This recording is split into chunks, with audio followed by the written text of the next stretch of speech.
when we have our own website, we have control over our website. It's something that we can, for the most part, we have control over it. We own it.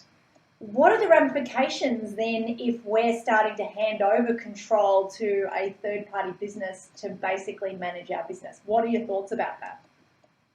I was thinking about this question actually before we jumped on the call, and there was when I was working in web marketing for somebody else. The company that I was working for, we did a backdoor listing on the stock market, and it ended up going south, and the company had to be liquidated, and the websites were all built on Adobe Business Catalyst, and the clients were actually in a position where if we didn't actually do what we called a lift and shift and move their websites over to another platform, they were actually going to lose their entire website because of the way that Adobe Business Catalyst is set up. So, I guess like ownership is a very loose term. I think that definitely websites are definitely much more secure asset. Do you actually own them or not in the long run? That's debatable, I guess.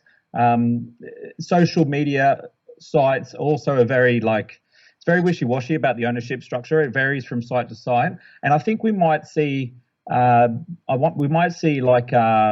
subscription models in place so that you can actually own that asset. I think we'll see something pop up that'll make it a bit more stable in the future. But it's definitely a very important point, and something that I'm very mindful of, given that I've sort of invested so much energy into social media and let my website sort of fall by the wayside, specifically so that I could generate the engagement. So all of those LinkedIn Pulse articles that I've written, all of the YouTube videos that I've submitted, they're actually not they're not published on my website or anything like that. So if God forbid the YouTube channel did disappeared or the LinkedIn Pulse profile got swept from under my feet, then all that content could go missing.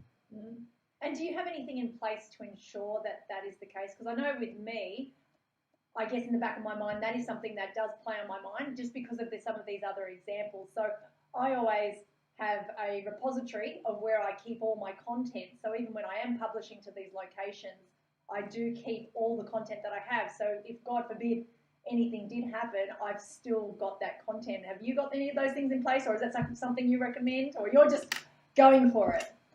Yeah, I have been known to be a bit of a risk taker, so I could be leaving myself a little bit open. But I've just got this mentality when it comes to digital marketing of adding value, and I've just sort of push it all out there and hope for the best. But I can't see.